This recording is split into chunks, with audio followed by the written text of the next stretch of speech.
Hola, buenas tardes a todos. Soy Mariano Salinas, el tutor del máster de asesoría laboral. Os doy a todos la bienvenida y os doy sobre todo las gracias por vuestra asistencia. Como siempre, os pido la máxima participación. Tenemos 1 hora y media, casi 2 por delante, para hablar de distintos temas en relación a la gestión de personal y sobre todo a esas nuevas tecnologías. Cuando me refiero a esas nuevas tecnologías estoy hablando pues de las herramientas que profesionalmente se utilizan para llevar a cabo toda la gestión de personal, en concreto todas esas comunicaciones que se realizan con la Seguridad Social, con la Agencia Tributaria.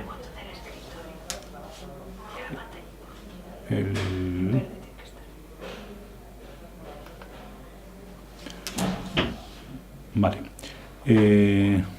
Lo que os decía, lo que vamos a intentar es ver un poquito cuál es la situación en la gestión de personal, pues todo lo relativo a nóminas, cotización, seguros sociales, obligaciones que tiene el empresario en materia de incapacidad temporal, y vamos a ver cómo profesionalmente eso se comunica o se transmite tanto a la Seguridad Social a través pues, del sistema red, o a través de bueno, pues los mecanismos los medios telemáticos que dispone Hacienda para, por ejemplo, presentar modelos como el 111. Como os digo, vamos a intentar que sea participativa, vamos a intentar que todos propongamos cosas, porque así será más fructífera y se nos hará el tiempo mucho más corto. En primer lugar, a lo mejor podemos comenzar pensando en que cualquiera de nosotros decidimos que mañana es un buen día para iniciar una nueva actividad, que es montar una asesoría laboral. Entonces, la primera pregunta que yo hago es, vale, yo tengo conocimientos, he estudiado cosas de nóminas, me suena el tema de los contratos, la contratación. ¿Qué tengo que hacer o qué es lo que debo hacer para iniciar ese posible negocio, esa asesoría laboral? La pregunta inicial es, ¿requiero algún título? ¿Qué pensáis? ¿Creéis que es necesaria alguna titulación para poder ejercer como asesores laborales, ya no solo en el asesoramiento de tipo jurídico, sino en el asesoramiento de gestión, que es un poquito lo que vamos a dedicar más tiempo hoy? Es decir, ¿requiere o es necesaria alguna titulación para poder hacer nóminas a terceros o para presentar los impuestos relacionados con la gestión de personal, como es el modelo 111 o el 190, o simplemente cualquier persona sin más puede llevar a cabo esta actividad? ¿Qué pensáis? ¿Pensáis que es necesaria una titulación, que es necesario un examen, o directamente cualquiera de nosotros se puede plantear esta aventura que estamos proponiendo? Bueno, mientras os animáis a contestar, en primer lugar, deciros que no es necesario ninguna titulación. Existen actividades como puede ser la gestoría, la gestión, o sea, los gestores administrativos, por ejemplo, aquellos que resuelven. Dice Mónica Moreno que ella cree que titulación no, María Eugenia que no requiere ninguna, María Ledo piensa que ella sí creía que se necesitaba alguna titulación. Bueno, en definitiva, la respuesta es que en principio no hay ninguna titulación específica para poder llevar a cabo esta gestión de personal. Hay que tener conocimientos, y a diferencia, como digo, de otras actividades, como por ejemplo los administradores de fincas, que sí tienen ciertas obligaciones en cuanto que tienen un colegio y se tienen que registrar, o por ejemplo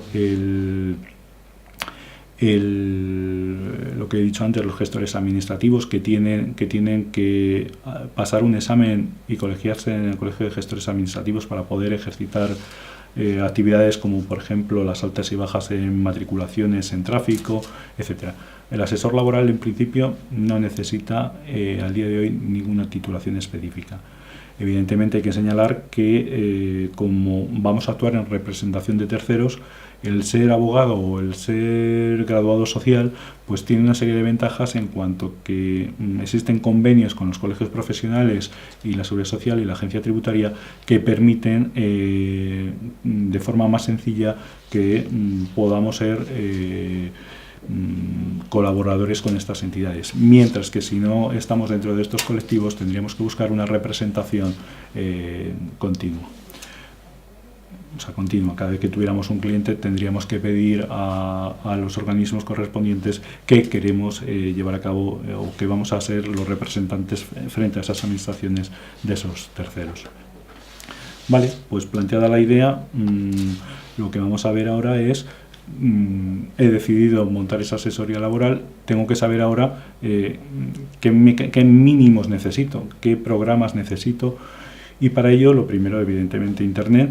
Hoy se está eliminando el papel tiende a cero, frente a años, hace 10-15 años que todo era en papel, todo además se hacía en la gestión en ventanilla, en las oficinas de la Tesorería General, y hoy esas nuevas tecnologías lo que están intentando es precisamente eliminar y reducir la presencia en la sede física de los organismos y además eliminar el papel.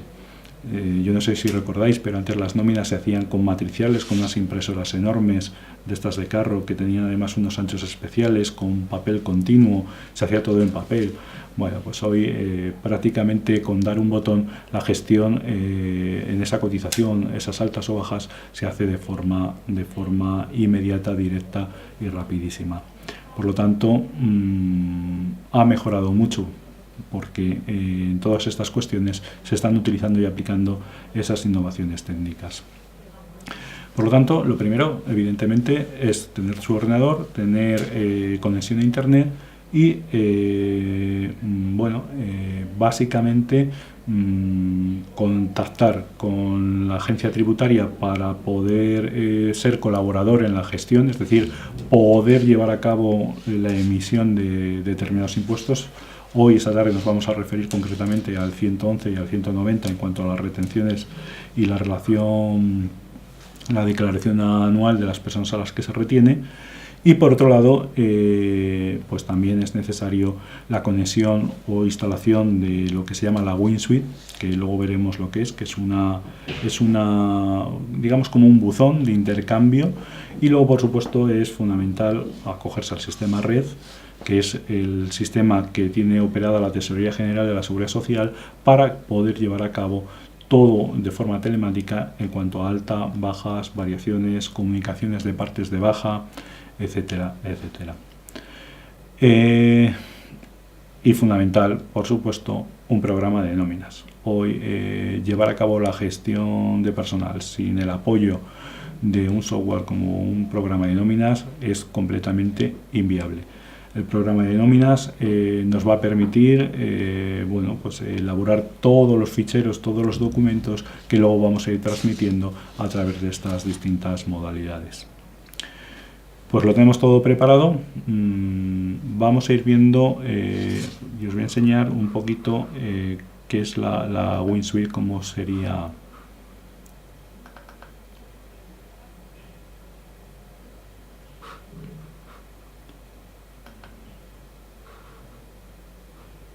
Bueno, espero que veáis bien. La WinSuite, como os digo, es un software que tiene habilitado la Tesorería General de la Seguridad Social y en la que básicamente nos va a permitir intercambiar mensajes. Cuando nosotros, por ejemplo, hacemos un alta o una baja, o sobre todo en cotización, en la que, como luego adelantaremos, se envía un fichero y la Tesorería General nos devuelve la respuesta con un mensaje diciendo, bueno, pues que se aceptan las cantidades que hemos propuesto como liquidación, etcétera, etcétera. Entonces, la forma que tiene la WinSuite la estáis viendo en la primera diapositiva, en la primer pantallazo, y lo que ya os digo, lo que me está permitiendo fundamentalmente es gestionar mis envíos con respecto a la seguridad social, y además se utiliza para que la seguridad social, a través de esa WinSuite, también nos pueda enviar mensajes. Hoy sabéis, y os lo comento porque es de vital importancia, porque además cuando funcionamos como asesoría asumimos la mayoría de las veces la comunicación, es decir, la Tesorería General y la Hacienda Pública está haciendo desaparecer las notificaciones certificadas, es decir, está haciendo desaparecer el papel, y hoy se están haciendo las comunicaciones vía internet, a través de mensajes.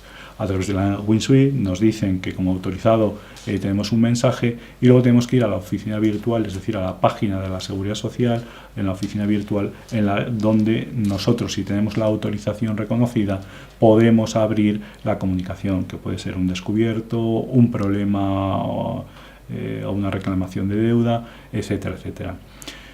Existe un plazo de 10 días para poder obtener esa recepción de documentos, y si no se recoge telemáticamente en ese plazo de 10 días, lo que ocurre es que se tiene por notificado. Vale, pues tenemos nuestro programa de nóminas en marcha, que puede ser cualquiera del mercado, todos son buenos, les hay más complejos, menos complejos, pero en definitiva necesitamos un programa, y como característica fundamental es el servicio de mantenimiento. ¿Por qué? Porque estamos sufriendo cambios constantes.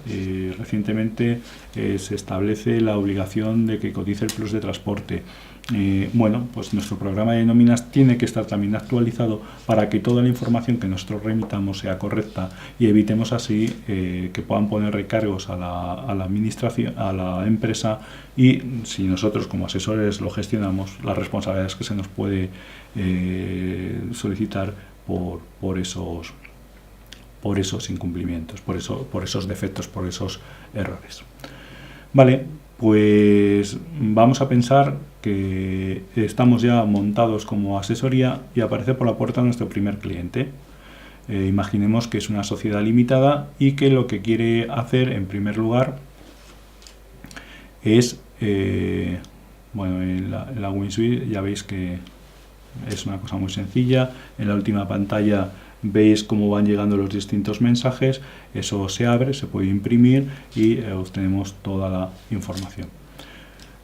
Lo dicho, si tenemos un empresario como cliente, nosotros tenemos que empezar a gestionarle su personal a través, pues, de estos mecanismos. Entonces, lo primero que hay que pedir, o lo primero que hay que hacer cuando vamos a llevar la gestión de una nómina, o dos, las que sean, en primer lugar es saber cómo identificamos, tanto en Seguridad Social como en la agencia tributaria, cómo identificamos a este cliente, a esta empresa, para poder llevar a cabo su gestión. Y ello es a través, con la Seguridad Social, del código de cuenta de cotización, y a través de la agencia tributaria, a través básicamente del NIF. Es decir, nosotros, para poder llevar a cabo la gestión de personal, tenemos que tener el código de cuenta de cotización del empresario. Por lo tanto, es lo primero que le tenemos que pedir. Evidentemente, puede ocurrir que el empresario no tenga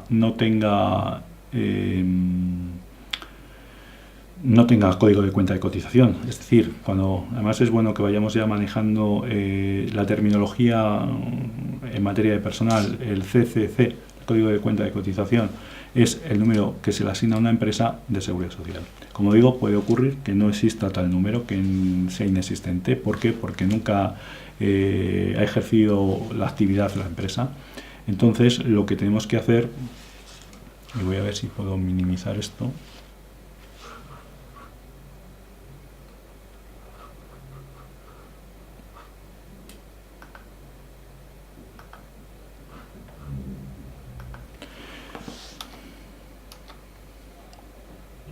Bueno,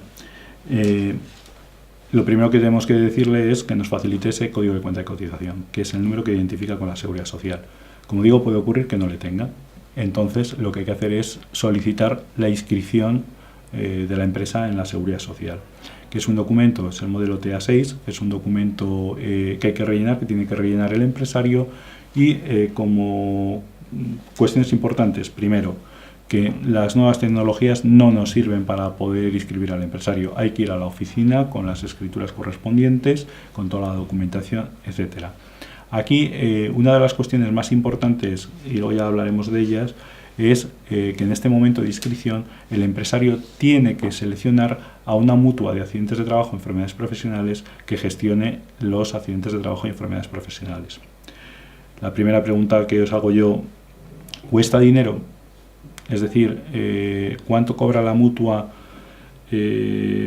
para llevarme la gestión de la incapacidad temporal? ¿Qué pensáis?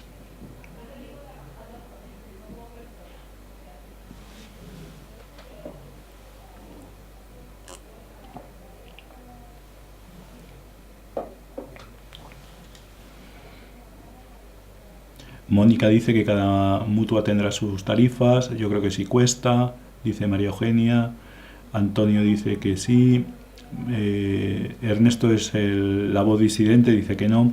Bueno, vamos a ver. Las mutuas, la gestión, o sea, la incapacidad temporal, la gestión de esas prestaciones de incapacidad temporal, cuestan dinero, pero no un coste de forma directa, sino que, como veremos más adelante, dentro de las obligaciones del empresario están las de cotizar, llevar a cabo la cotización, y es en esa cotización donde hay una parte dedicada a las mutuas, es decir, que las mutuas nutren sus fondos a través, pues además ya sabéis que las mutuas son entidades, de agrupaciones de empresarios con dependientes del Ministerio de Trabajo, etcétera. Pues las mutuas reciben básicamente sus ingresos de la cotización, es decir, yo, independientemente de la mutua que elija, mi coste va a ser el mismo, porque va a depender del número de trabajadores que yo tenga, ¿vale?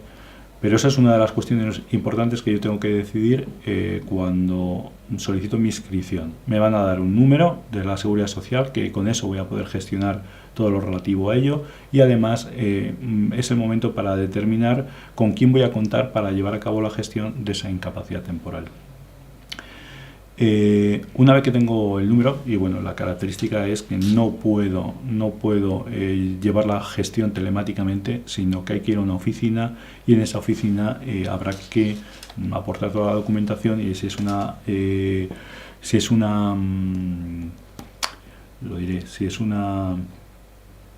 empresa, si es una sociedad limitada o una sociedad anónima, una de las cuestiones que nos van a pedir son las escrituras públicas. Y es una cuestión importante, porque en las escrituras públicas aparece un administrador, y el administrador sabéis que está obligado a estar encuadrado en el régimen, en el RETA, en el régimen especial de trabajadores autónomos, y por lo tanto ya es un primer control para determinar si efectivamente ese administrador está o no cumpliendo con sus obligaciones en materia de encuadramiento a la Seguridad Social. Una vez que tengo el código de cuenta de cotización, pues ya puedo sin problema ninguno contratar a trabajadores. Hemos dicho que como vamos a utilizar el sistema red, tendremos que pedir la autorización. Y necesitamos, lo primero, es pedir la autorización al propio empresario, es decir, nosotros, si vamos a actuar en nombre de terceros, esta tendrá que dejarse constancia por escrito. Existen en los formularios, si vais a la página de la Seguridad Social, en los formularios del sistema red, aparecen formularios relativos a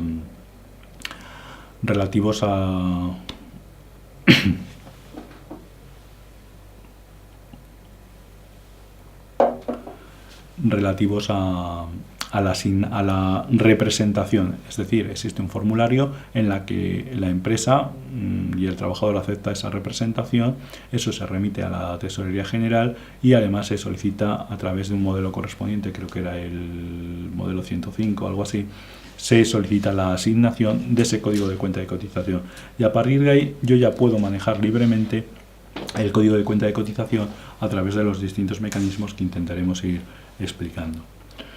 Vale, pues una vez que tengo inscrita la empresa, bueno, hay una serie de documentación a presentar, se puede subsanar en 10 días los plazos, existen multas si la empresa no cumple con esos requisitos, infracciones de 626 a 6.250 euros.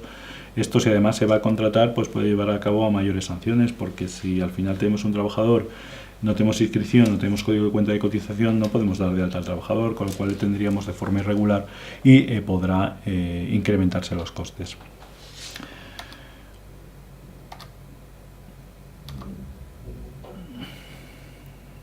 Vale, si al final hay alguna variación de datos, cambios de domicilio, cambio de la mutua, si decidimos que va a extinguirse la actividad, el modelo correspondiente sería el TA7, se presenta también de forma directa en la administración y se cerraría o se variarían los datos.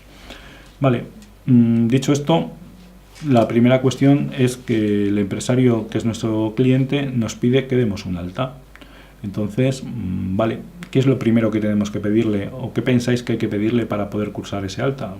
Porque, vale, nosotros tenemos que comunicarlo, pero ¿qué mínimo es necesario para poder hacerlo? O sea, nosotros como asesoría, ¿qué le pediríamos a ese empresario? ¿Qué pensáis? ¿Qué pediríais vosotros?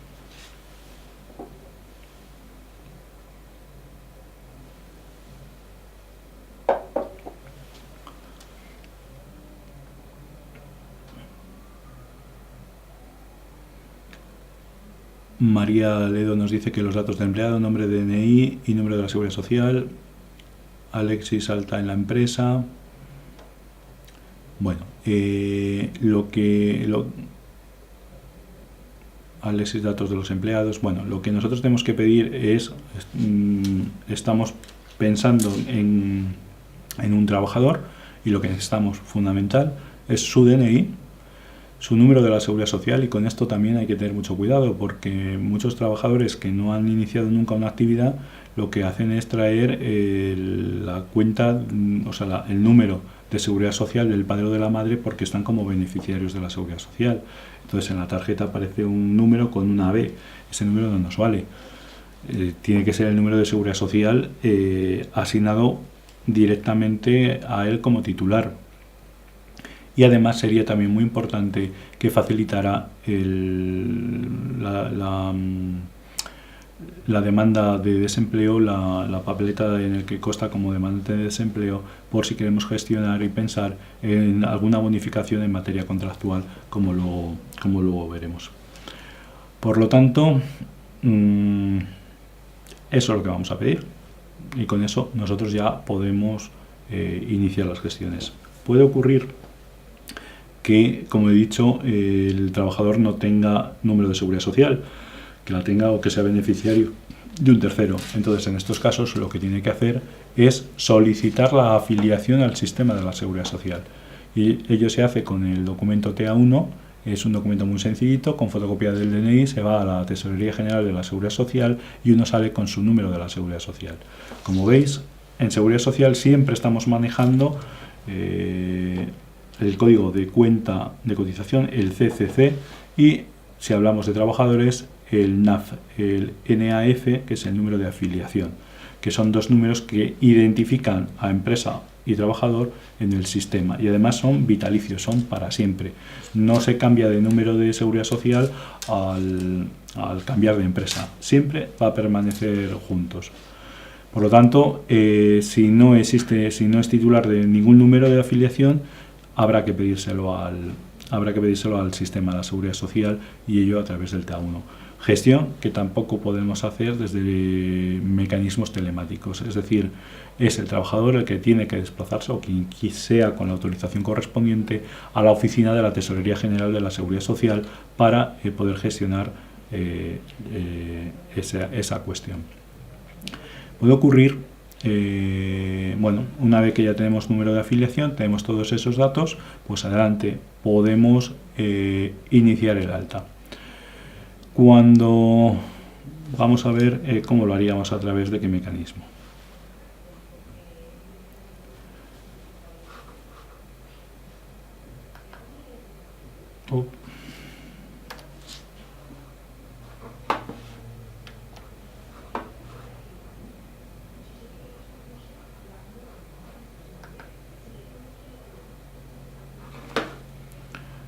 Bueno, pues ahora no encuentro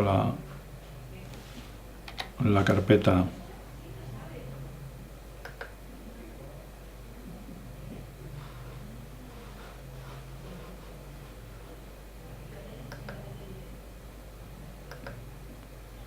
Vale.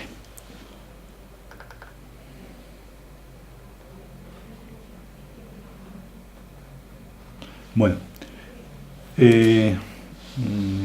nosotros vamos a hacer la gestión a través del sistema red, porque ya hemos dicho que lo vamos a hacer todo telemáticamente. Además, cabe poner más problemas para cursar estas altas y bajas, y en cotización ya veréis que además es obligatorio utilizar este mecanismo. Como veis, el sistema red, vamos viendo la primera pantalla. Nos explica qué es el sistema red. Ya sabéis que es un sistema electrónico de intercambio de datos en los que se recogen aspectos de afiliación, altas, bajas, modificación de datos, podemos comunicar situaciones de incapacidad temporal, etcétera, etcétera. Nosotros previamente lo que tenemos que hacer es acudir a la Seguridad Social, solicitar a través de los certificados digitales tener una firma reconocida. Bueno, son cuestiones de carácter técnico que en cualquier Seguridad Social se soluciona y se facilita. Nosotros, cuando tengamos esa autorización, accedemos al sistema red. Nos van a pedir, como veis en el segundo pantallazo, nos van a pedir nuestras claves y contraseñas. No todo el mundo puede acceder, sino solo aquellos que tienen autorización. Y como veis, si tenéis algún problema en ver los pantallazos, me lo decís, ¿vale? Bueno, veis en la pantalla de la izquierda, donde pone bienvenidos Mariano Salinas, bueno, pues un poquito todas aquellas cuestiones que vamos a poder hacer. Vamos a poder llevar a cabo inscripción y afiliación online. Es básicamente, estamos hablando de altas, variaciones de datos, etcétera. Vamos a poder gestionar todo el tema de cotización, vamos a poder certificados de cotización, vamos a poder hacer transferencia de ficheros y, como digo, vamos a poder llevar a cabo certificaciones, sobre todo de maternidad y paternidad, para poder llevar a cabo sin problema ninguno y vía telemática, eliminando el papel. Si nosotros pinchásemos en inscripción y afiliación online real, nos saldría la pantalla donde tengo ahora el cursor, ¿vale? Y aquí vemos todas las cuestiones que yo puedo hacer, ¿vale? Lo primero, el objetivo tampoco de esta tarde es conocer con profundidad todo el sistema red, manejar, porque eso lleva tiempo y no es el objetivo. Es un poco ver esa visión amplia y sobre todo que nos empecemos a familiarizar con los nuevos programas y con la nueva gestión. Como os decía antes, estábamos en aquella situación en la que hemos pedido documentación al empresario para poder cursar el alta. Estamos procediendo, metiéndonos en el sistema red y pueden ocurrir cosas. Por ejemplo, que el empresario solo nos haya dado el número de afiliación o el número el DNI, pero no nos haya dado el número de afiliación. Si veis en la pantalla donde tengo el cursor, en la parte de consultas, tengo mecanismos para, conociendo uno de esos datos, el nombre y los apellidos, me puedan facilitar el número de afiliación. Y eso es importante porque en la gestión diaria, pues a veces es más sencillo buscarlo tú directamente en el sistema red que no tener que llamar al cliente, al empresario, diciendo, oiga, mándeme que no sé qué tal. Con lo cual es una herramienta bastante valiosa. También muchas veces cuando tenemos problemas para ver si se han cursado altas, a ver en qué situación están los distintos trabajadores. Vale. Si tenéis algún problema y me oís poco, me avisáis porque me acerco más el micrófono. ¿De acuerdo? Bueno, por lo que os decía, también caben, como veis, donde tengo el cursor, en la parte de los informes, hay la posibilidad de pedir la vida laboral y un código de cuenta de cotización, y eso es importante porque nos van a determinar, por las fechas o los rangos de fecha que nosotros determinemos, nos va a permitir ver cuáles las altas y las bajas de nuestro código de cuenta de cotización, y así, en el caso que siempre haya algún error, podamos llevar a cabo bueno, pues su seguimiento. Y lo que se utiliza con mayor medida es las altas y bajas y el cambio de grupo de cotización y los cambios de contrato y de ocupación. Vamos un poco a seguir el ritmo. Yo a veces me salgo para que veáis que es mucho más amplio que una alta y una baja, pero vamos a ir viendo determinadas cosas. Nosotros vamos a seguir, daríamos a altas sucesivas para cursar el alta, nos saldría la pantalla donde tengo el cursor, ahí tendríamos nuestro alta correspondiente y luego nos sale, una vez que rellenemos los datos de, como veis, número de afiliación, código de cuenta de cotización, es decir, los datos identificativos a efectos de seguridad social, me sale la pantalla que veis a la derecha y en esta pantalla ya tenemos que empezar a meter datos. En cuanto a la situación, bueno, pues son claves numéricas, tampoco tiene mucha importancia ahora aprenderse las que hay. Esto se recoge en cualquier manual que existe en Seguridad Social, pero si nosotros vamos a cursar un alta, la situación es 01. Pondríamos 01, pondríamos la fecha real del alta, el grupo de cotización, o sea, la fecha real de alta. Es muy importante saber que las altas hay que hacerlas, dice la norma, con carácter previo a iniciar la actividad. Por lo tanto, y hasta 2 meses de anticipación. Con lo cual yo puedo en mayo realizar un alta con fecha real el 1 de junio, porque el sistema me lo permite y estoy dentro de la legalidad. En cuanto al grupo de cotización, ya lo explicaremos cuando avancemos un poquito y hablemos de la cotización, pues hay que saber también que en Seguridad Social existen 11 grupos, va en función de titulación, están los titulados superiores, titulados medios, jefes de talleres, etcétera, hasta que llegamos a los peones, y esos tienen un número y es importante porque nos van a marcar los máximos y mínimos a la hora de cotizar. Luego, si queréis, lo explicamos. En cuanto a la ocupación, pues es otro tema importante. Sabéis que en materia, bueno, como veis aquí lo que estamos definiendo con la Seguridad Social son muchos elementos decisivos a la hora de cotizar. Y uno es este. Sabéis que por accidente de trabajo y enfermedades profesionales hay la obligación de cotizar, y la cotización está en función de una tarifa de primas, ¿vale?, que está en función del CNAE, es decir, del código que tiene designado Hacienda para esa actividad. A mayor riesgo de la actividad, mayor cotización. Y luego la ocupación es con independiente del CNA, es decir, con independencia de mi actividad clasificada en Hacienda. Yo puedo tener una actividad simplemente en oficinas, con lo cual mi riesgo es muy pequeño para tener un accidente de trabajo frente a lo mejor un trabajo en construcción. Por lo tanto, existen una serie de posibilidades de la A a la E en función de determinadas actividades que tienen una cotización específica. Por ejemplo, si nosotros sabemos que un trabajador en construcción, del convenio de construcción, pero estamos hablando de una administrativa, le pondríamos la ocupación A, y ese trabajador cotizaría por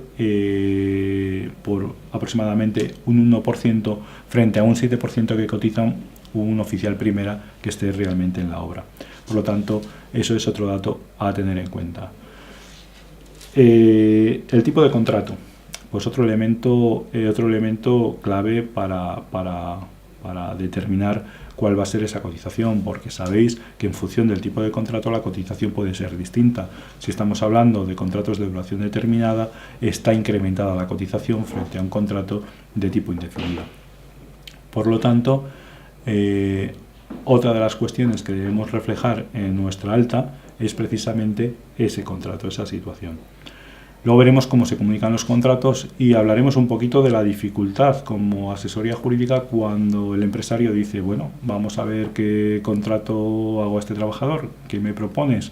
Bueno, es una situación difícil porque hay que conjugar muchos aspectos y al final, bueno, no es fácil. Luego cuando hablemos un poquito del sistema contrata, veremos un poco esa situación.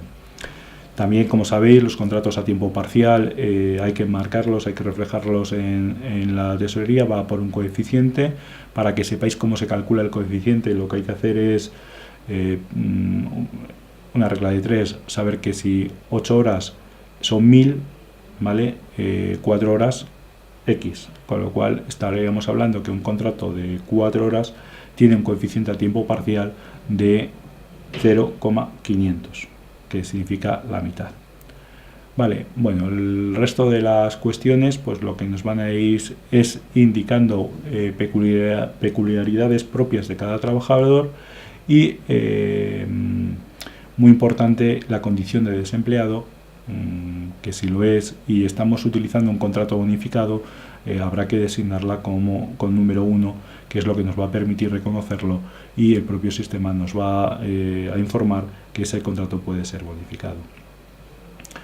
Pues una vez que yo he rellenado a través del sistema red, he rellenado todo el formulario, ya digo, con los datos que hemos comentado, más que suficiente. Luego, bueno, habrá que ir a cada peculiaridad concreta, pero lo habitual en contratación normal, con los datos que hemos comentado, sería suficiente. Perdón. De tal forma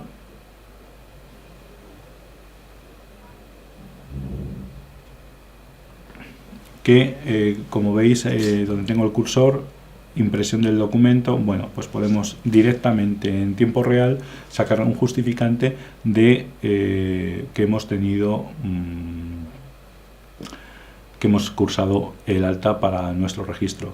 Muy importante cursar el alta. El no cursar el alta puede generar muchas responsabilidades, y si estamos hablando de asesoría, el empresario nos ha pedido que cursemos el alta y no lo hacemos, podemos tener responsabilidades por los daños y perjuicios, por las posibles sanciones que imponga la administración, la inspección de trabajo, etc. Por lo tanto, debemos ser muy cuidadosos en ese tipo de cuestiones. Muy importante, al menos si no se ha dado la baja, es muy importante que se cotice, porque las responsabilidades se atenúan. ¿Qué ocurre? Vamos a pensar que me dice el empresario que curse el alta el día 24, pero el 25 me dice, oye, mira, que es que no, que es que ha habido un error, es que no se ha incorporado, no hay que... Bueno, ¿qué haríamos nosotros? ¿Qué haríais? ¿Cursaríais la baja? Y si cursáis la baja, ¿con qué fecha?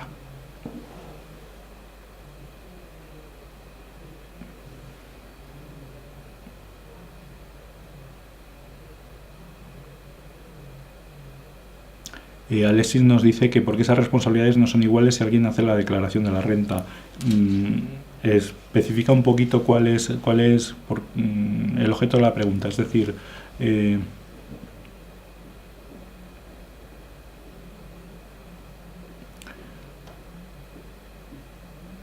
bueno, dejamos, mientras Alexis nos concreta un poquito más la pregunta, Mónica, en relación a la pregunta que hacía yo, dice que hay que cursar la baja con fecha del día que no se ha presentado. María Eugenia nos dice que habría que cursar la baja desde el día 24 si es posible, si no el 25. Diaria la baja el día 25, con el día siguiente, Antonio. Bueno, lo que estáis haciendo es cotizar por un trabajador que no ha prestado servicios. No se puede cursar la baja. Lo que hay que hacer es eliminar ese alta, porque si cursáis la baja, imaginaros que se da de alta el 24 y decidís cursar la baja ese 24, tenéis un día cotizado y es un día que no ha prestado servicios.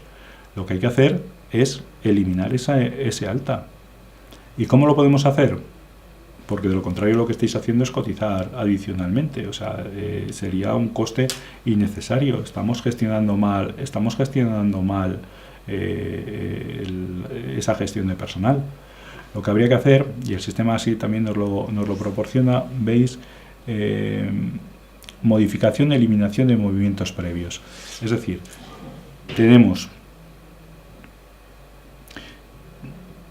ahora tenemos la consulta de Alexis, pero vamos a terminar con esto. Tenemos 48 horas para eliminar ese alta. Es decir, si yo doy un alta el 24, yo tengo hasta el 26 para telemáticamente eliminar el movimiento. Si yo pincho en eliminación de altas consolidadas, lo que hago es eliminar completamente el movimiento, desaparece, no hay cotización, no hay rastro, porque lo que os digo, lo que no podemos hacer es cotizar por alguien que no ha prestado los servicios. ¿Qué ocurre si yo se me han pasado los 2 días? Resulta que el empresario me ha dicho, oye, que es que te acuerdas de ese alta, que ves que no vino, y han pasado 5 o 6 días. Y claro, yo ya telemáticamente el sistema red no me permite acceder. ¿Qué es lo que puedo hacer? Pues lo que tengo que hacer es acudir a una agencia tributaria, establecer que ha sido un error y, no, perdonar, lo que tengo... Sí, bueno, caben 2 mecanismos. Uno, cursar una baja y luego eliminar el movimiento a la tesorería, o directamente acudir con un escrito a la tesorería general diciendo que por error se ha cursado una alta y no ha habido actividad. Entonces, normalmente es la forma de solucionar estos aspectos. Pero muy importante, no debemos en ningún caso cotizar por alguien que no se ha incorporado a trabajar. María Eugenia, espero que ya tengas... nos dice que qué pasa si te avisan después de las 48 horas. Bueno, lo acabamos de contestar. Habría que ir físicamente, ya no podemos telemáticamente, sino que físicamente habría que ir a la tesorería. Adrián, ¿os acordáis que Alexis nos contaba que si va a la agencia tributaria y le hacen la declaración, ellos no tienen responsabilidad?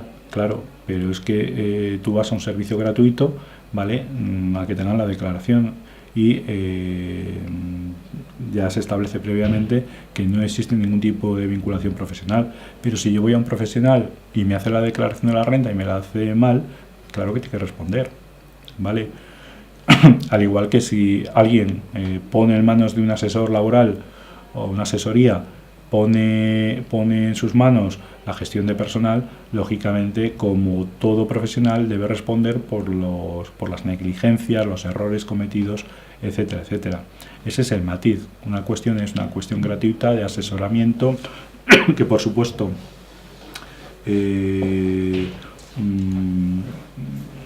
no se puede exigir por ese carácter gratuito, y en los demás supuestos la responsabilidad de no presentar un impuesto, o la responsabilidad de presentar un impuesto mal, o la responsabilidad de no haber cotizado correctamente, por supuesto que es del empresario. Yo lo que hablo es que luego el empresario puede depurar responsabilidades con el profesional que le ha asesorado y que le ha gestionado, ¿vale? Pero la administración va a ir siempre a por el responsable, que es el empresario. Cosa distinta es la responsabilidad del profesional actuante. Bueno, aclarado un poco todos estos aspectos, ya tenemos nuestra alta en Seguridad Social, y ya está todo en marcha, ya se ha puesto a trabajar, y la siguiente cuestión es la retribución.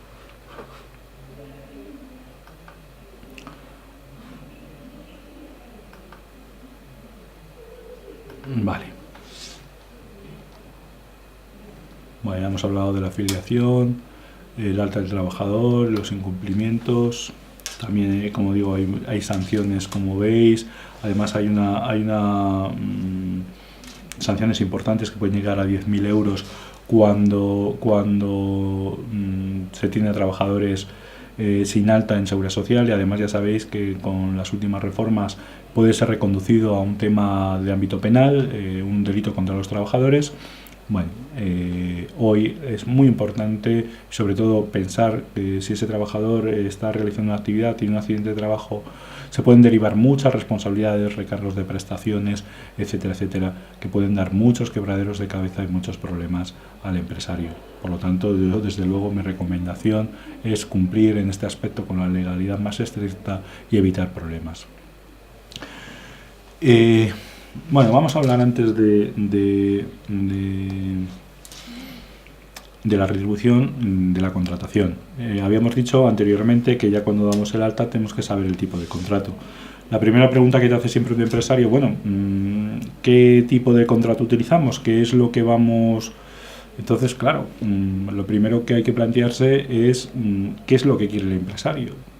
Es decir, yo puedo hacer un contrato indefinido, porque así es lo que quiere el legislador. Es decir, no nos engañemos, el legislador desde hace muchos años lo que hace es decir, oiga, el trabajador tiene que ser un contratado indefinido, porque es lo que quiere. Y excepcionalmente podemos utilizar unos contratos de carácter temporal, pero esos contratos de carácter temporal tienen que tener causa, ¿vale? Es decir, imaginemos una obra y servicio determinado, o un eventual por circunstancias de la producción. Sí, está muy bien, yo puedo hacer un contrato eventual por 6 meses, pero claro, es que si hay un fraude de ley en la contratación porque no existe la causa, estos contratos, los eventuales, son necesarios cuando hay un incremento de actividad, es decir, cuando hay un pico en mi actividad en un periodo de referencia. Entonces yo ahí puedo incorporar, para que me ayude a sacar mi producción, por ejemplo, a un contratado, con una contratación temporal. Pero si incumplo ese carácter causal del contrato, lo que estoy haciendo es utilizarlo en fraude de ley, y cuando yo rompa a los 6 meses el contrato me puedo encontrar con una reclamación del trabajador por despido improcedente, que además ganaría por fraude de ley en la contratación.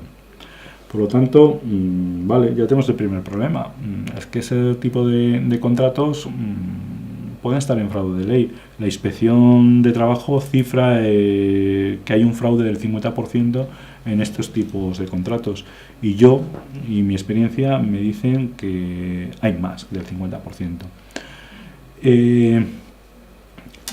Además, no hay que olvidar que los contratos por obra y servicio también tienen una indemnización que va aumentando en función del año. Sabéis que hay un periodo transitorio que va de los 8 días de siempre hasta los 12 en el 2017, no recuerdo ahora exactamente. Existe un periodo transitorio, con lo cual podemos informar al trabajador que ese tiene un coste adicional. O podemos pensar, bueno, pues a lo mejor un contrato de formación, los contratos temporales, los formativos, el de prácticas o el de formación. Pensemos en un contrato de formación. El empresario, aprovéchalo, que además la cotización frente a un 40% de un trabajador normal de su retribución, en un contrato de formación estamos hablando, pues a lo mejor de un 8, un 9, un 7, es decir, tiene una contratación, tiene una cotización por cuotas concretas y no llegan a 100 euros de cotización, mientras para un sueldo de 1.000 euros, 100 euros es muy poco. Estamos hablando de ese 10% frente a un 40% en una relación normal. Con lo cual, bueno,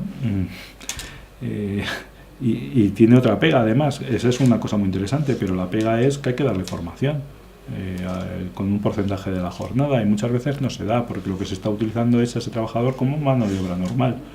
¿Esto qué termina ocurriendo? Pues que cuando se rompe el contrato tengamos una demanda por despido que también se gana por fraude en la contratación. ¿Vale? Entonces, ¿qué contrato hacemos? Pues lo que hay que es ir viendo un poco las necesidades de la empresa, analizando efectivamente para qué quiere ese trabajador, porque a lo mejor si hay causa y podemos ir a esos contratos temporales. A lo mejor lo que le interesa al empresario es obtener bonificaciones a la seguridad social y que ese trabajador sea más barato, estupendo. Pero ojo, que también hay que decir al empresario que últimamente las modificaciones o las bonificaciones y subvenciones que se están estableciendo es con una condición, y es permanencia en la empresa de 3 años de ese trabajador, y además incrementar la plantilla desde que se contrata a ese trabajador y no bajarla, porque si no, si se resuelve el contrato antes de que acaben los 3 años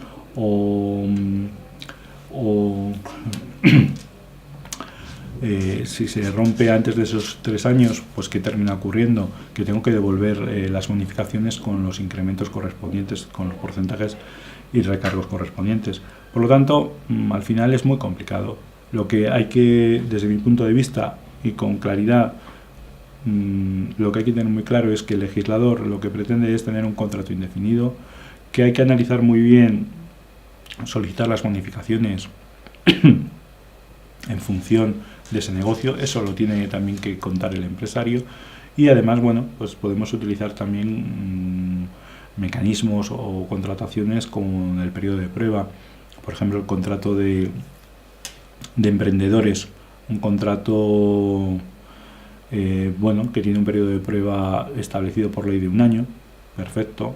Además, el Tribunal Constitucional, sabéis que hubo una sentencia en Barcelona que decía que era abusivo, bueno, entonces se reconoció un despido porque había cesado un trabajador que movía ruedas en un taller.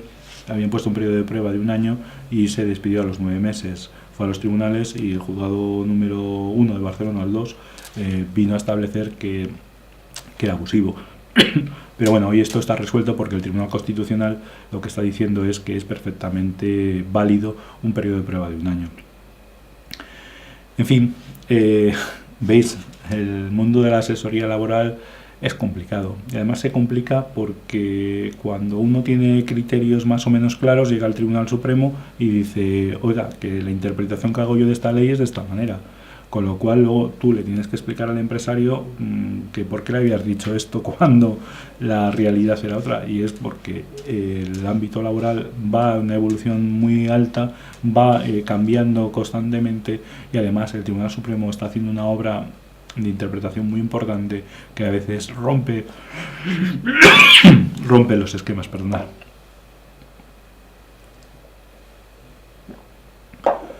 Por lo tanto, bueno,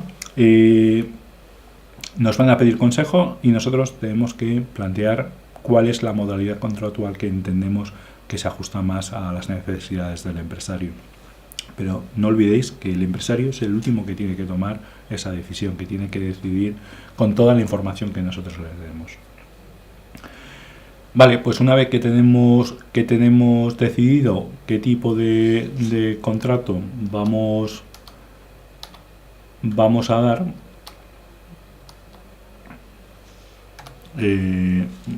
hay que comunicar, hay que realizar ese contrato. La mayoría de los contratos son la obligatoriedad escrita, hay algunas excepciones, pero en definitiva lo habitual es llevar a cabo esa contratación. Cuando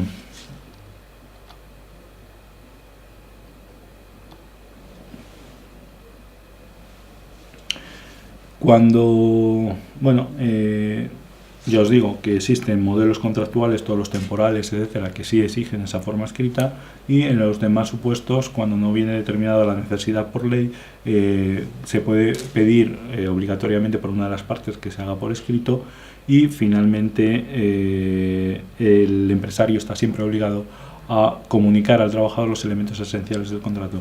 En definitiva, lo que hay que plantearse es hacer el contrato y más sencillo. Vale, pues nosotros, otra de las cuestiones, dentro de nuestra asesoría, hemos contratado a ese trabajador, le hemos dado de alta, hemos decidido el contrato más conveniente, y lo que vamos a hacer ahora es comunicar ese contrato al Servicio Público de Empleo Estatal. Como sabéis, antes se hacía de forma escrita, con papel.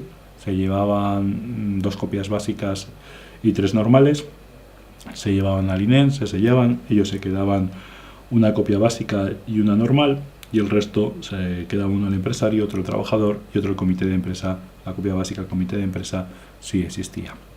Hoy también, aunque sigue manteniéndose la posibilidad del registro de los contratos en el INEN, hoy también tenemos ya un programa del Servicio Público de Empleo Estatal, que es el programa Contrata, a través del cual podemos llevar a cabo la comunicación de nuestro contrato.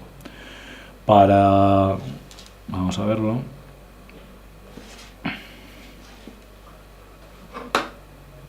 Interrumpirme cuando queráis, preguntarme lo que estiméis. Bueno.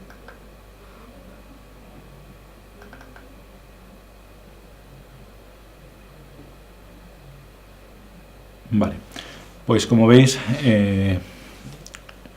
El Servicio Público de Empleo Estatal, lo que era el antiguo INEM, pues tiene también una aplicación para que nosotros en tiempo real comuniquemos el contrato de trabajo, y además en tiempo real nos dan la respuesta sin problema ninguno.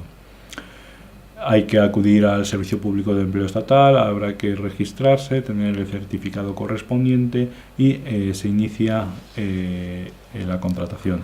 El sistema, los pantallazos es el propio sistema, va por pasos. Sabéis que la contratación se puede comunicar, por eso es muy importante el programa de nóminas, porque el programa de nóminas te puede generar el fichero y nosotros a través del sistema contrata rescatar del programa de nóminas el fichero y comunicar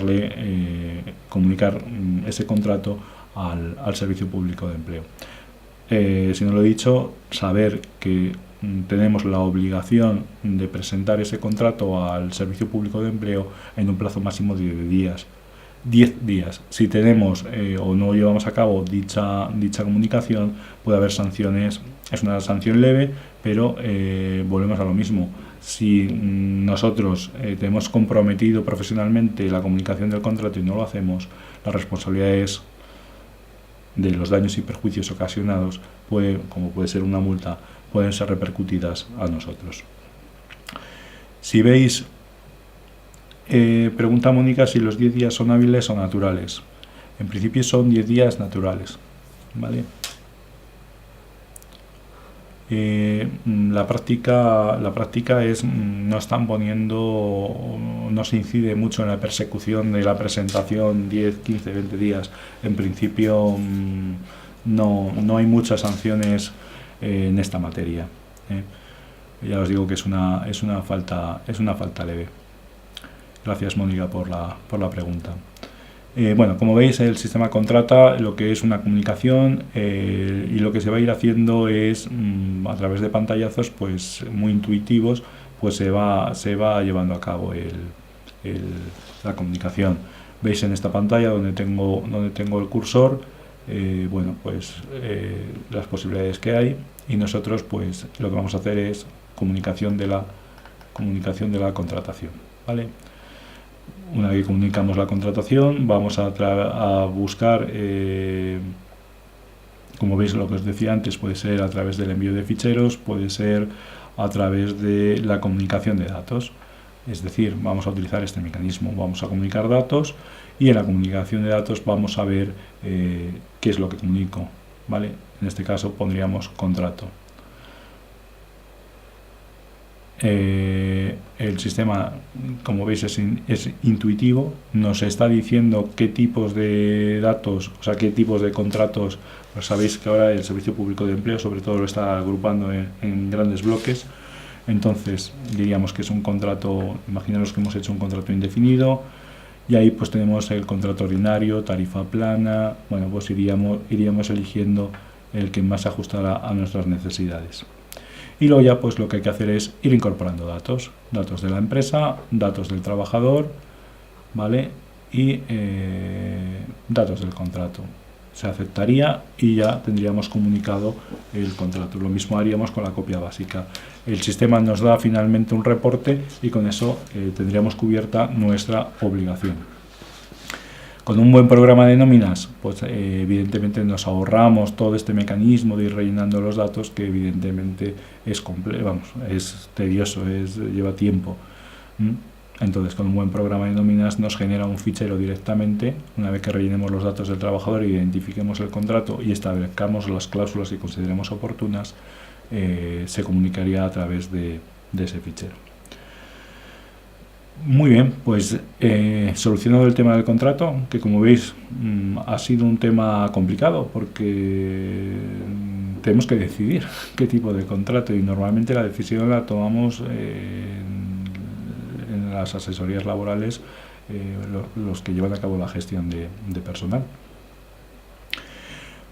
Una vez que tengo comunicada la contratación, habéis visto, ya hemos utilizado en el alta y en el contrato dos mecanismos, dos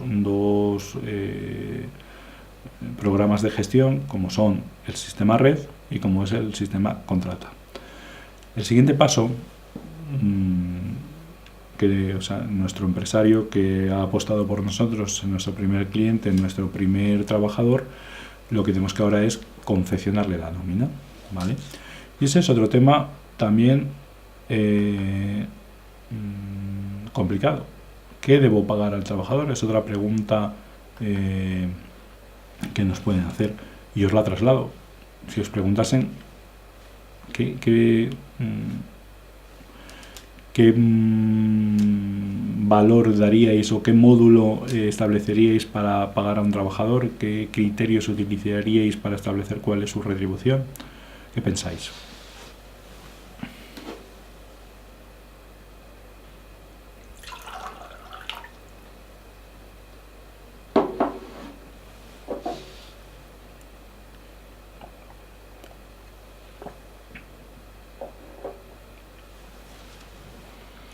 Alexis, el mercado laboral. Bien. María Eugenia, en función de la actividad buscaría el convenio. Muy bien. Mónica, depende del número de horas trabajadas y el convenio.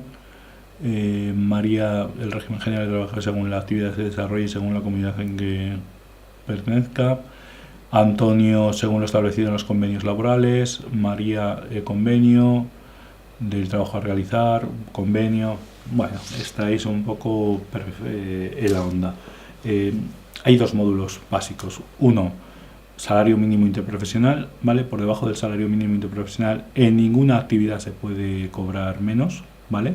Por lo tanto, ese es nuestro primer módulo. Nosotros al empresario le diríamos, oiga, empresario, si usted no tiene convenio, puede pagar el salario mínimo interprofesional. Es residual, estamos hablando de un 10% de actividades que no tengan asignado un convenio. Por lo tanto, nuestra respuesta en principio es convenio. O sea, estoy hablando de mínimos. Convenio colectivo, se aplicaría el mínimo y ya está. Otra cuestión es que el empresario quiera pagar más, porque como decía, creo que era Alexis, el mercado también manda. Evidentemente, ha habido además épocas, por ejemplo en construcción, un oficial primera por menos de 300.000 pesetas, bueno, hablemos de euros, de 2.500 euros, no trabajaba.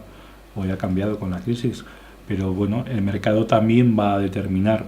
Pero nosotros, cuando el empresario nos pregunte qué retribución es la adecuada, pues nosotros lo que tenemos que plantearnos es, primero, salario mínimo, segundo, lo establecido en convenio colectivo, y luego la voluntad de las partes.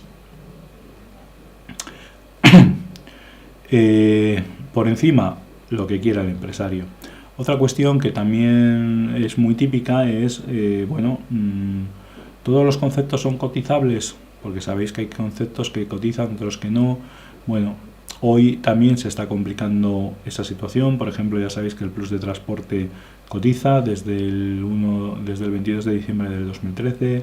Las dietas ahora tienen un tratamiento muy riguroso y además en esa lucha contra el fraude, pues también existe ahora una obligación que es comunicar.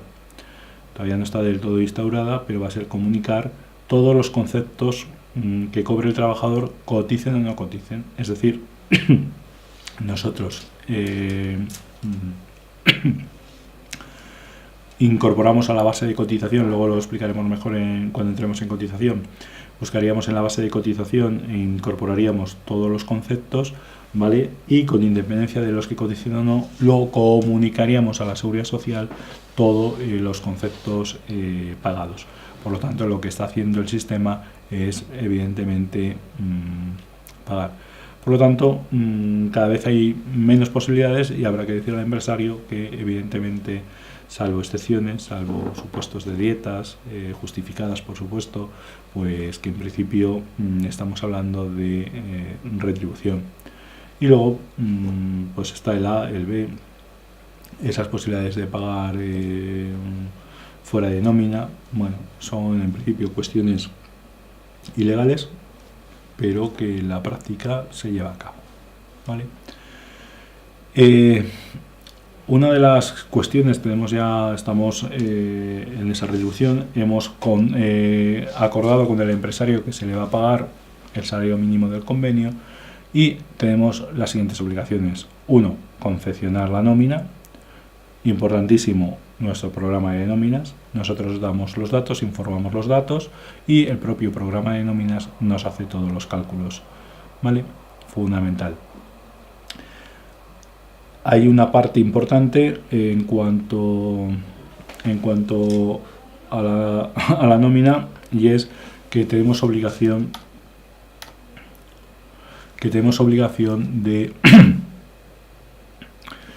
de entregarle el recibo de salarios. Bueno, en principio no hay problema, se confecciona, se entrega el recibo de salarios y ya está. Pero una cosa importante es que cuando nosotros hacemos los cálculos que nos hace el programa de nóminas, también tenemos que tener en cuenta que tenemos la obligación, porque el empresario colabora con la agencia tributaria, de, a cuenta del impuesto de la renta a las personas físicas del trabajador, retener una cantidad para, en función de su situación familiar y en función de su retribución, retenerle esa cantidad que sería puesta a disposición de la agencia tributaria a cuenta del impuesto que hiciera el año que viene, el año siguiente, el propio trabajador. Por lo tanto, hay que retener al trabajador la cantidad. ¿Cómo hacer esa retención? Bueno, pues ya os digo que existen programas en la propia agencia tributaria, cualquier programa de nóminas tiene ya perfectamente realizado el cálculo del tipo de retención, no habría en ese sentido ningún problema. La cuestión es importante hacer bien el cálculo, retenerle esa cantidad, porque si no, la agencia tributaria, como es obligación nuestra, puede requerirnos, con la multa correspondiente y la sanción correspondiente, nos puede requerir la retención no practicada a ese trabajador. Y claro, a veces sí podemos reclamársela al propio trabajador, pero otras veces ha prescrito esa posibilidad, con lo cual nos dice María Ledo que da fe de ello. Ya nos contarás, porque das fe, supongo que has tenido alguna experiencia en ese sentido. Efectivamente, o sea, dice que una empresa no la retuvo nada.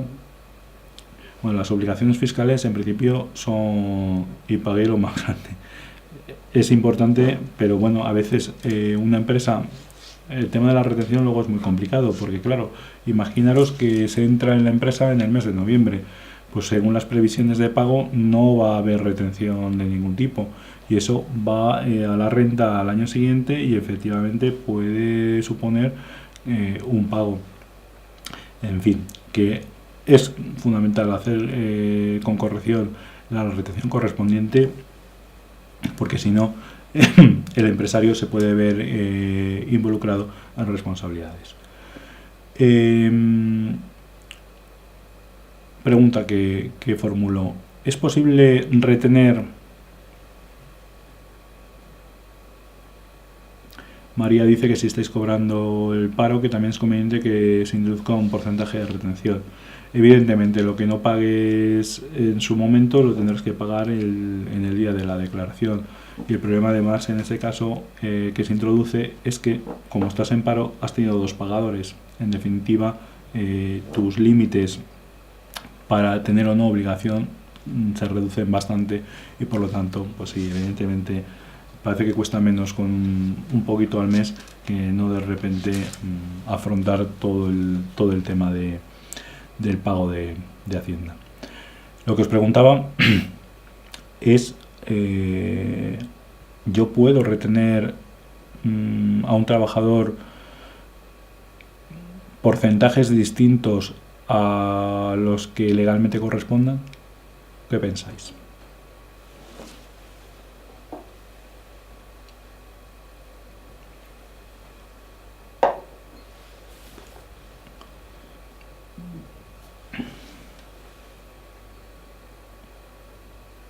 Mónica nos dice que sí, si luego se regulariza. Alexis sí, si el trabajador acepta por escrito.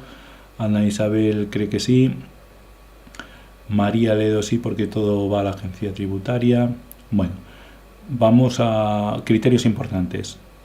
Las retenciones, hay que practicar la retención que corresponda, ¿vale? Por debajo no se debe retener. Evidentemente, si ha habido un error o ha habido cualquier problema, lo que es evidente que a final de año, y como decía Mónica, se regulariza y no se genera problemas, porque lo que la agencia tributaria va a ver finalmente es que efectivamente se haya cumplido con la obligación en el conjunto anual.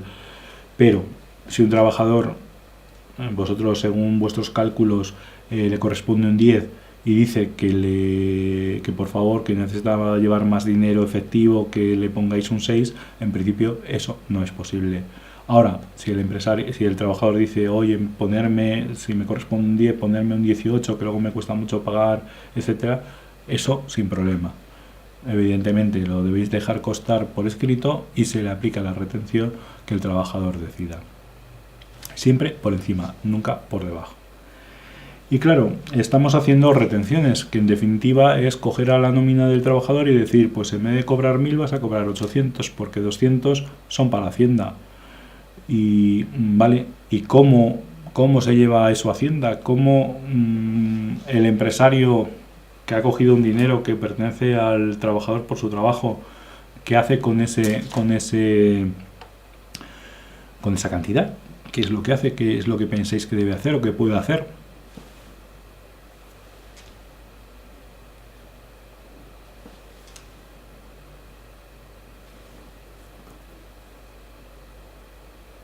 ¿Nos animáis a...? Dice Mónica Montero que hay que ingresarlo todos los meses en la Seguridad Social, pagos trimestrales de IRPF, dice Ernesto. Bueno, en principio estamos hablando de IRPF, por lo tanto la Seguridad Social no entra para nada. Hay que hacer los ingresos, como dice Ernesto, trimestralmente y en la agencia tributaria, ¿vale? Por lo tanto, tenemos otra obligación, ¿vale? Nosotros, ¿cómo lo podemos gestionar? Es decir, ¿vale? Normalmente antes se rellenaba un papelito, se llevaba al banco o se llevaba a la agencia tributaria, etcétera. Hoy ya existe la obligación de llevar a cabo esos ingresos, de hacerlo de forma telemática, y existen dos mecanismos. Uno, mediante la domiciliación. Si es una persona física, podría hacerse todavía en papel, pero estamos hablando de una persona jurídica. Es nuestra SL, esta que ha entrado en nuestra asesoría que acabamos de iniciar, y por lo tanto lo que tenemos que hacer es pagarlo de dos formas: domiciliándolo en una cuenta o bien pidiendo al banco un NRC, un número de referencia, que viene a significar que te descuentan la cantidad de tu cuenta y te dan un numerito y luego lo comunicas telemáticamente a través de la agencia tributaria. Como veis,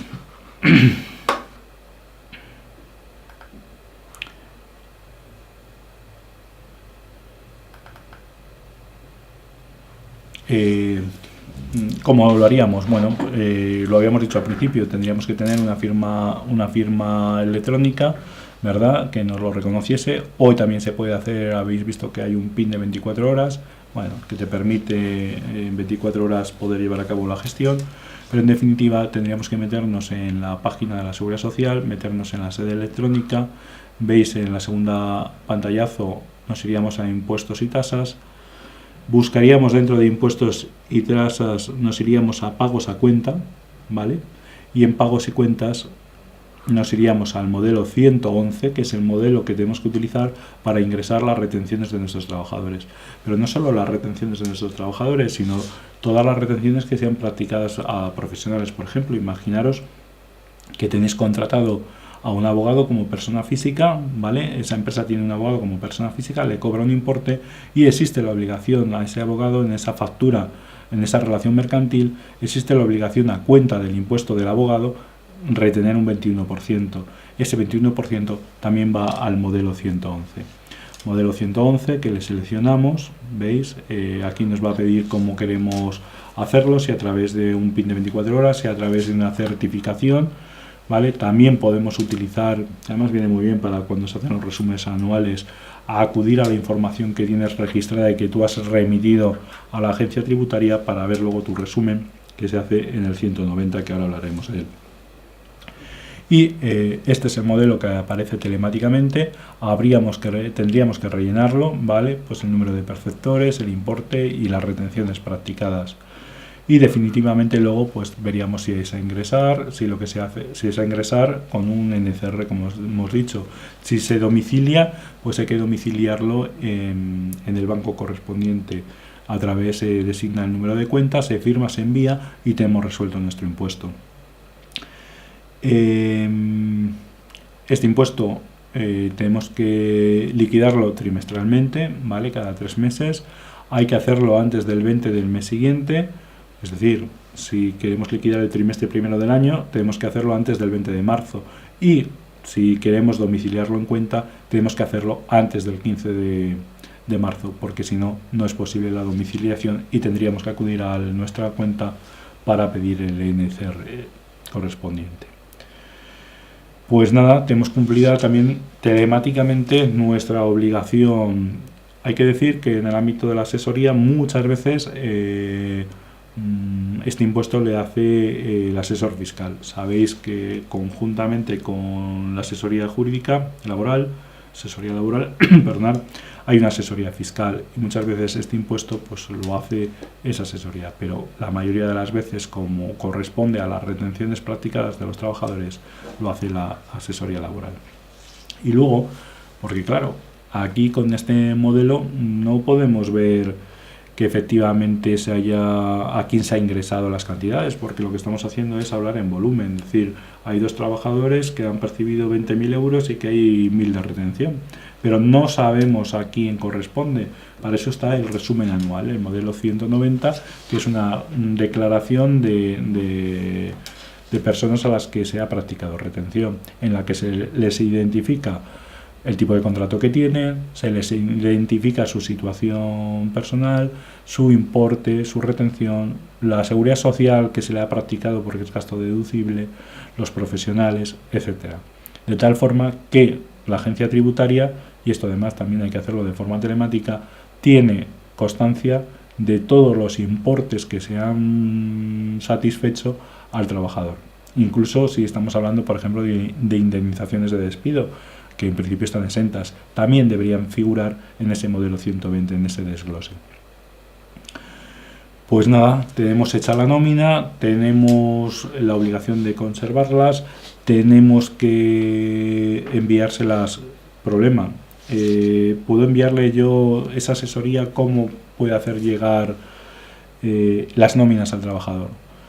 Bueno, pues lo normal hoy es utilizar un correo electrónico y de forma telemática enviárselo al empresario, pero ojo, eso puede estar incumpliendo la ley de protección de datos, porque estamos manejando datos personales que tienen un alto nivel de protección y por lo tanto lo que establece el sistema es la necesidad de remitir esa documentación, esas nóminas a través de sistemas cifrados, es decir, que vayan individualmente a cada trabajador telemáticamente o que vaya al empresario el conjunto de ellas, pero con firma reconocida. Sabéis que hay correos que hay que introducir una contraseña para poder abrirlo y así se tiene la certeza y la seguridad que lo ha recibido la persona que es su destinatario, porque si no, de lo contrario, podríamos tener un serio problema con la ley de protección de datos.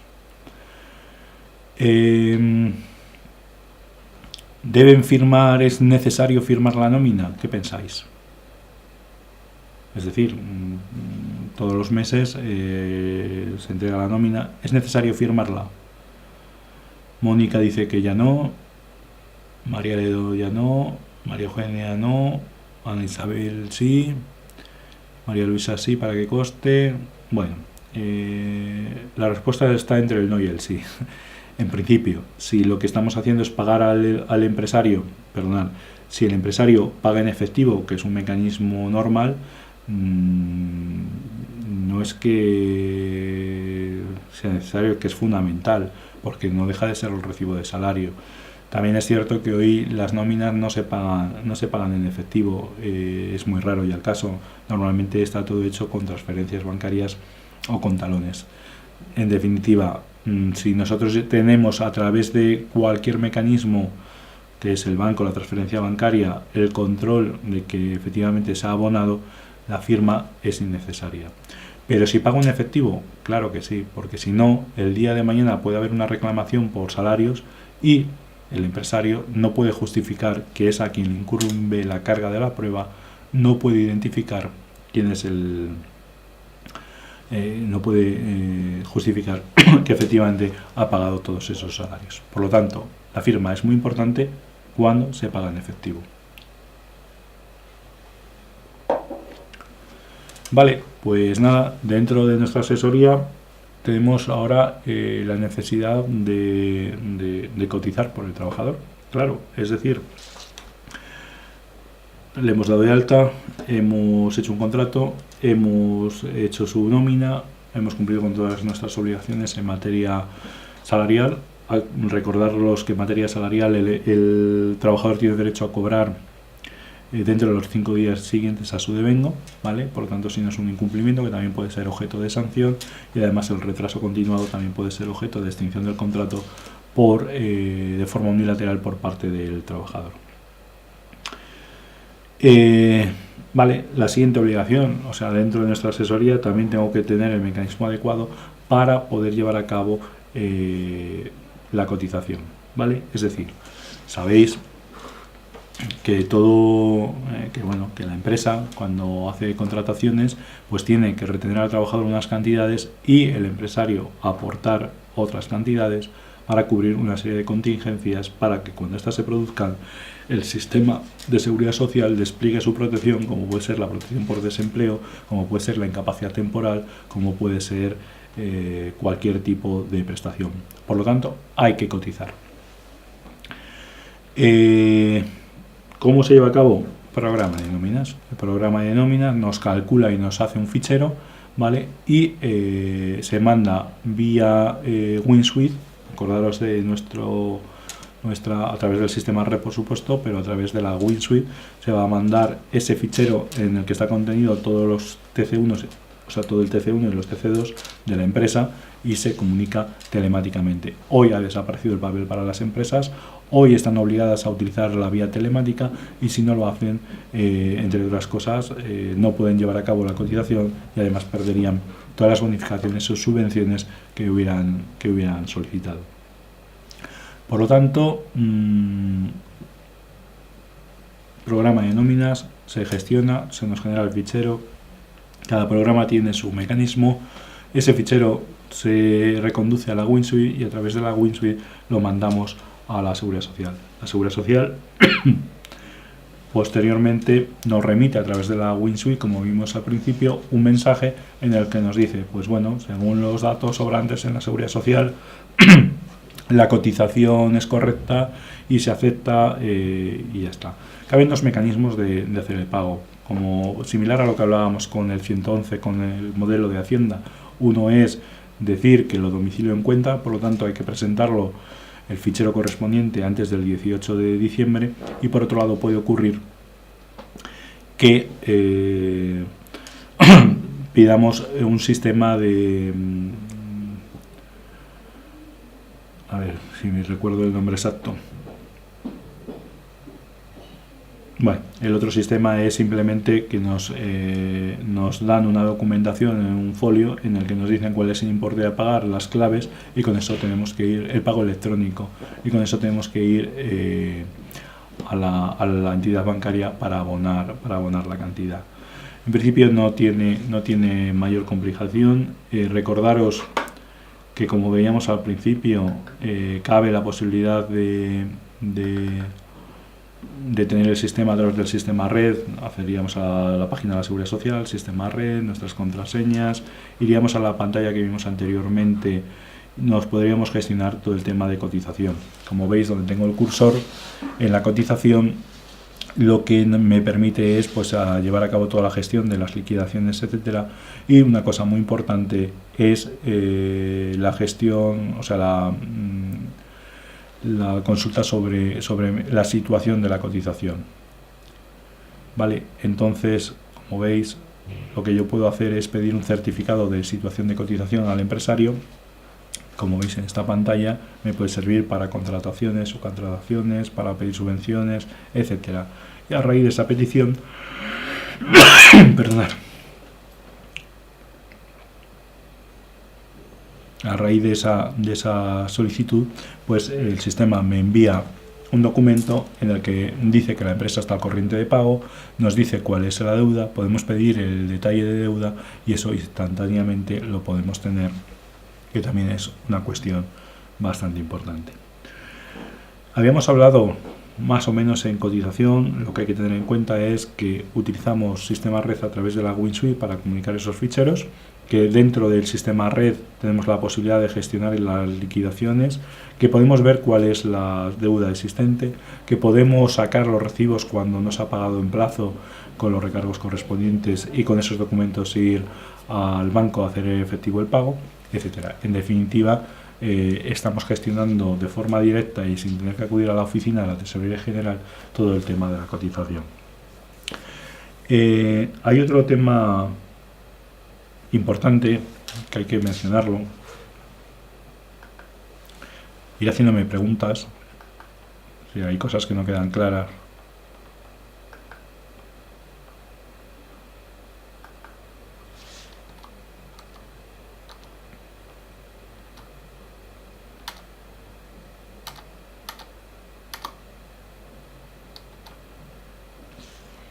Bueno, en la cotización ya sabéis que va en función, salvo los contratos de formación, que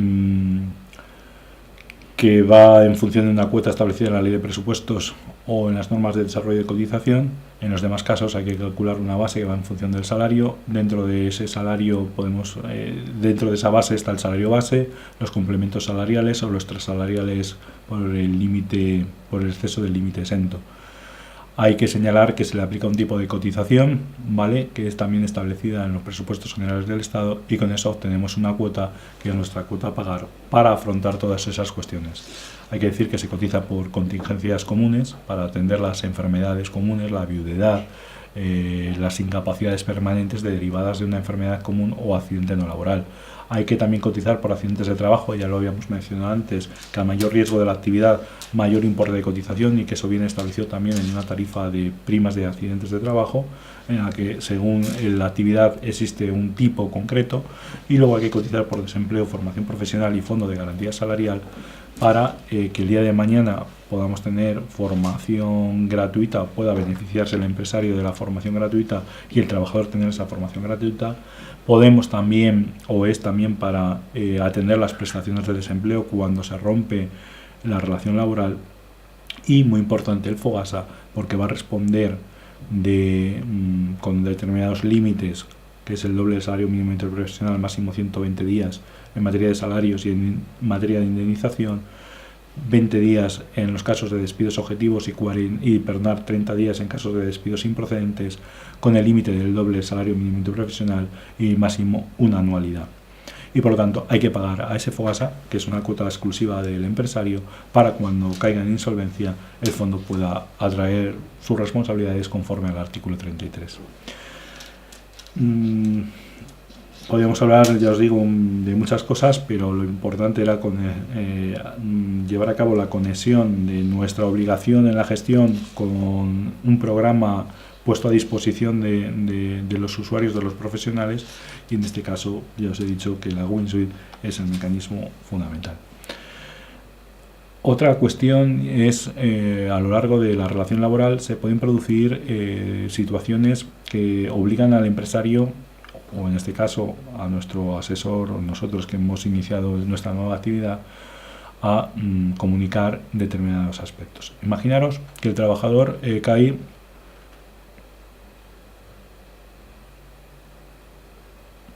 Pregunta María que los distintos casos de cotizaciones que he mencionado se pueden ajustar al empresario a todos los que quiera.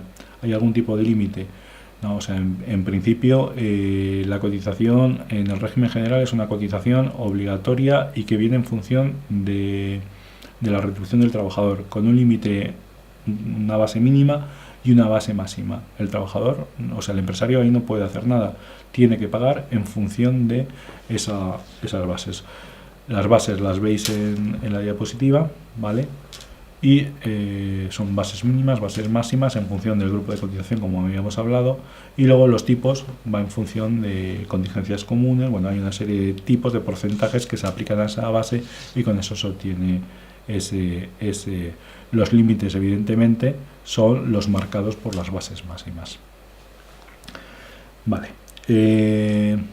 Decía que a lo largo de la relación laboral se pueden producir determinadas situaciones, y son la posibilidad de que el trabajador caiga en una situación de incapacidad temporal y de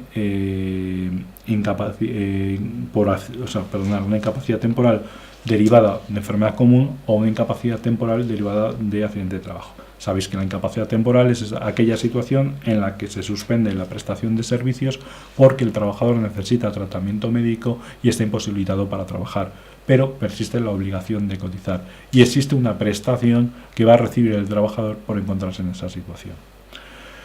Evidentemente, si es enfermedad común, la prestación que recibe el trabajador sería: los 3 primeros días no cobraría, del 4 al 12 la empresa le pagaría el 60% de la base reguladora, a partir del 13 al 16 el 60% la entidad gestora y a partir del 21 el 75% la entidad gestora, dejando siempre a salvo cualquier mejora que pueda establecer el convenio colectivo.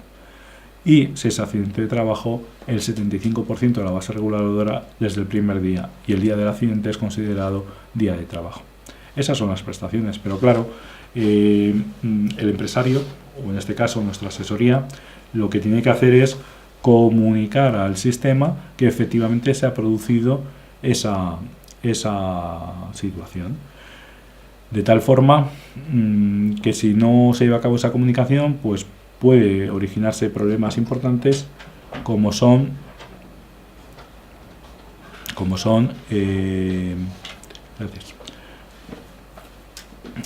problemas importantes como son pues que nosotros no podamos cobrar la prestación.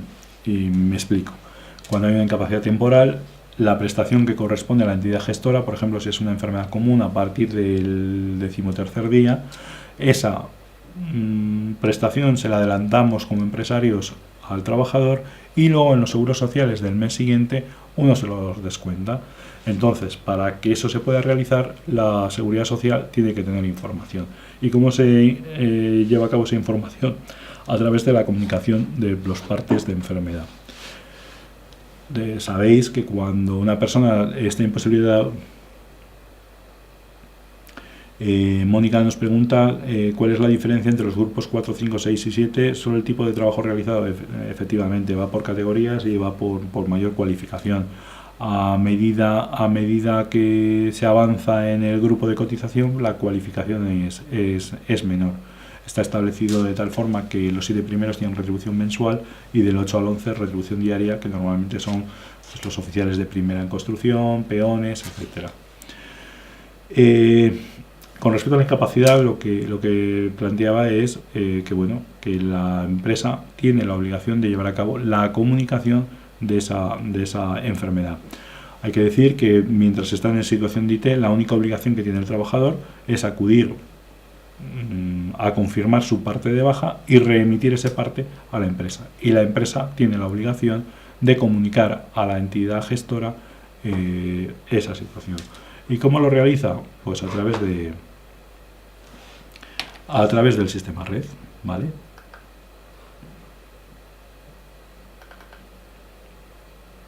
Volvemos como siempre, ya empieza a sonarnos cuál es el sistema red, entraríamos, meteríamos nuestras claves, nos iríamos a la pantallita ya que conocemos, iríamos a la incapacidad temporal online y aquí lo que haríamos es grabar nuestro parte.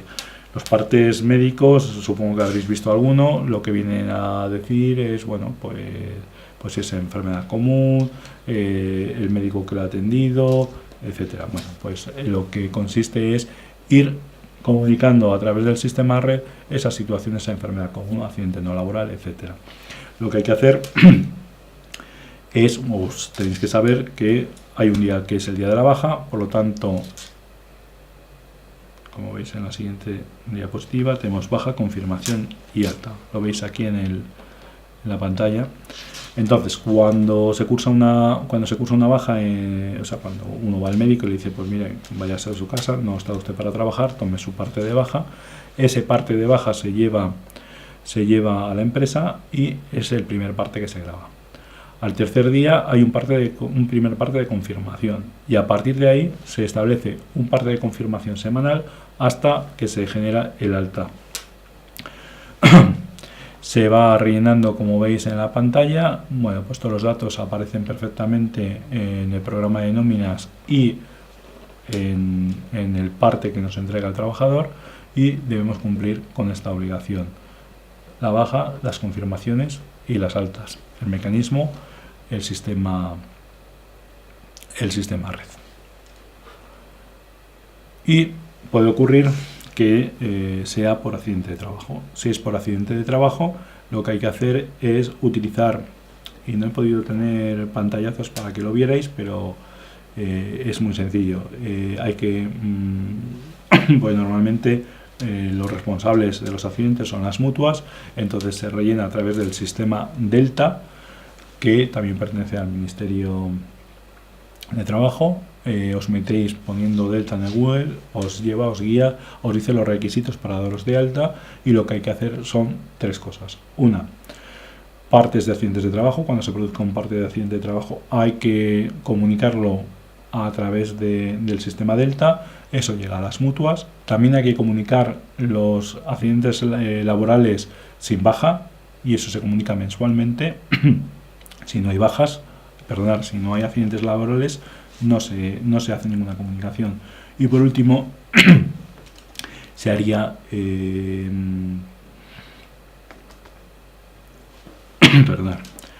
y por último se deben comunicar de forma urgente a aquellos que sean accidentes con fallecimiento, accidentes muy graves, accidentes graves, o aquellos que impliquen a 4 o más trabajadores. Y eso, aparte de la mutua, va también dirigido a la inspección de trabajo, a la autoridad laboral.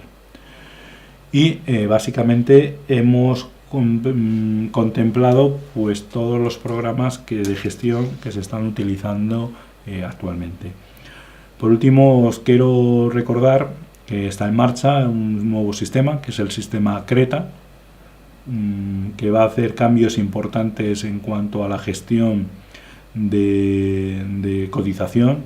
Es un sistema en la que, a diferencia del actual, que nosotros hacemos una liquidación, la remitimos a la empresa, perdón, al sistema red, y el sistema red nos lo revisa y nos da el OK.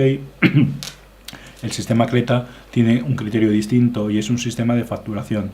Con todos los datos que tiene el sistema, ya no solo el sistema de Tesorería General de la Seguridad Social, sino Hacienda, mutuas, etcétera, ellos van a ir facturando, y por lo tanto se va a limitar las comunicaciones, se van a simplificar, sobre todo cuando no haya situaciones novedosas, y es el propio sistema el que va a ir generando como recibos que va a tener que ir pagando la empresa. Mientras que el sistema actual está apuntando a un código de cuenta de cotización y al conjunto de todos los trabajadores, el nuevo sistema es un sistema que va dirigido más personalizado a cada uno de los distintos trabajadores. Es un sistema que va a cambiar con profundidad toda la gestión con la seguridad social, y que iremos en otra charla concretando un poquito cómo funciona, qué peculiaridades, cómo se han adaptado los programas de nóminas a ese sistema, etcétera. Como veis, a lo largo de la tarde hemos estado viendo distintas obligaciones del empresario. Hemos hablado del sistema red, de la WinSuite, hemos hablado de contrata, hemos hablado de la gestión de incapacidad temporal a través del sistema red, del sistema Delta para accidentes de trabajo, y por último, y antes de que se me olvide, cuando se extingue la relación laboral, existe también una obligación, que es entregar un certificado para las prestaciones de desempleo. Ese certificado Se entregaba normalmente con la liquidación y se entregaba en papel. Hoy esa situación ha desaparecido, ya no existe esa obligación, porque la obligación hoy es que sea de forma telemática. Entonces se utiliza un programa que se llama Certifica 2, como lo veis ahí escrito. Hay que estar autorizado, si se tiene esa firma no hay ningún problema, se accede a través de las claves, se puede hacer por el DNI electrónico, se puede por un certificado. Y bueno, existen también mecanismos, como hablábamos antes, del contrata, de enviar un fichero, o en estos casos pues rellenar online el formulario correspondiente, en el que se van, como veis, datos de la empresa, datos del representante, la actividad, suspensión, bueno, un poco lo que va reflejando en cada una de las pantallas. Y voy muy rápido porque en este han salido datos personales. Se va comunicando todos los datos que se comunicaban anteriormente a través del papel. María nos pregunta si se refiere al certificado laboral. Me refiero al certificado, se refiere al certificado de desempleo, ¿vale?, cuando se rompe la relación laboral y que está conectado con el Servicio Público de Empleo para el cobro de prestaciones. Como veis, se va recogiendo las bases, y ya sabéis que las bases que hay que recoger son las bases de los 180 últimos días, porque son las bases que necesitamos utilizar para calcular la prestación por desempleo. En definitiva, hemos hecho una visión muy amplia de todos esos programas de gestión y yo doy por terminada un poco la sesión. Abrimos un minuto, posibles preguntas, dudas, cuestiones que queráis plantear. Si algo no ha quedado claro. Vale, veo que todo está claro. Lo único que me queda es agradeceros vuestra atención, agradeceros vuestra participación. Tenemos una pregunta de María.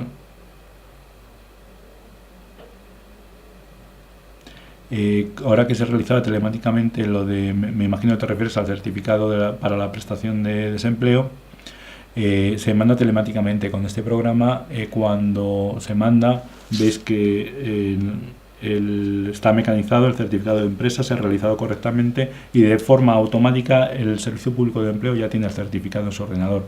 Cuando va el beneficiario de la posible prestación de desempleo, el certificado está en la pantalla.